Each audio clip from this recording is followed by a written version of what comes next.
Cuando Estados Unidos y otras potencias mundiales vieron las riquezas que tiene el Perú en sus tierras, se planeó la creación del terrorismo y de esa creación se encargó la CIA. En los 80 un grupo de marineros enviados por la CIA subieron a Ayacucho a asesinar a comuneros, que reclamaban un fraude en unas elecciones.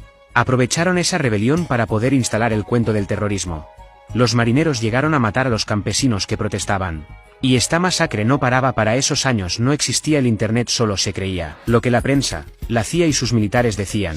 Comenzaron a matar sin piedad hasta que un grupo de comuneros tomaron las armas para enfrentar a los marineros, camuflados llamados los sinchis, por los pobladores tal como lo describe la canción de la Flor de la Retama, en esa región del Perú.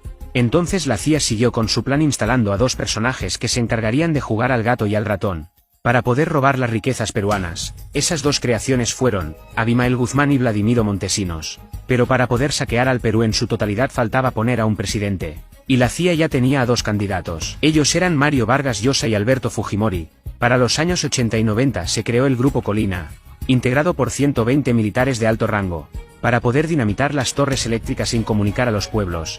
Todos estos cochebombas eran puestos por estos militares, y la prensa se encargaba de culpar a los campesinos con el nombre de terroristas. El asesino Abimael Guzmán, aprovechándose de toda esta convulsión social, habló con los estudiantes de los Andes para combatir a los marineros y militares que mataban a los pobladores. Los estudiantes y campesinos, no teniendo otra opción, se unieron a su pensamiento maoísta. La CIA había concretado su plan macabro. Puso a Alberto Fujimori como presidente del Perú, y creando la Constitución del 93, donde regalaba las empresas peruanas y las riquezas de sus suelos. Y cada vez para vender empresas peruanas se hablaba del terrorismo, y los militares llamados Grupo Colina pintaban paredes y mataban comuneros para que todo se enfoque en el terrorismo, y nadie se enfoque en la venta de las empresas y riquezas peruanas. Hay que recordar que cuando se ubicó a Abimael Guzmán, los de inteligencia le avisaron a Fujimori y Montesinos que ya habían ubicado Guzmán, y Montesinos y Fujimori enviaron a poner un papel debajo de la puerta de donde estaba Abimael Guzmán, diciéndole que escape, que ya lo había ubicado los de inteligencia peruanos. CIA ya tenía a sus tres piezas para el saqueo al Perú: Abimael Guzmán, Alberto Fujimori y Vladimiro Montesinos, y no iba a permitir que inteligencia del Perú detenga a Abimael Guzmán, sino el cuento del terrorismo se les iba a acabar, y así no iban a poder saquear al Perú. La CIA buscaba desaparecer a la gente de los Andes peruanos donde está toda la riqueza. Entonces se puso el plan de esterilizaciones en todo el Perú. Alejandro Aguinaga se encargó de ese macabro plan, que estaba dirigida a las mujeres de los Andes, para que no tengan más hijos.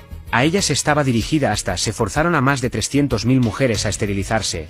Ese caso fue archivado por la esposa del comandante Colchado, la fiscal Marcelita Gutiérrez. Estos dos personajes, quien tienen como padrino de bodas a César Inostroza, cabecilla de los narcotraficantes llamados Cuellos Blancos.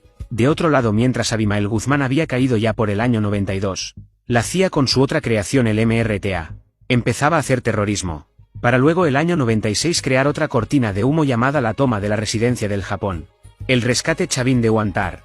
En ese secuestro, cuando los MRTistas dejaron libre a la mamá de Fujimori, ahí se les cayó la careta. La pregunta: ¿por qué dejaron escapar a la mamá del presidente de ese supuesto secuestro? ¿Por qué, si el objetivo era secuestrar la residencia para negociar la salida de Víctor Polay Campos? Todo fue una cortina de humo, todo estaba negociado. Los MRTistas iban a ser enviados a Cuba, eso fue lo que se les había dicho, que solo hagan la figura del secuestro. Pero a la hora de la toma de la residencia se dio orden de que se mataran a todos los MRTistas para que no hablaran. Pero hubo un coronel que dentro de la residencia se opuso a que mataran a los MRTistas que se habían rendido, y eso le costó la vida a este coronel de nombre Juan Valer Sandoval.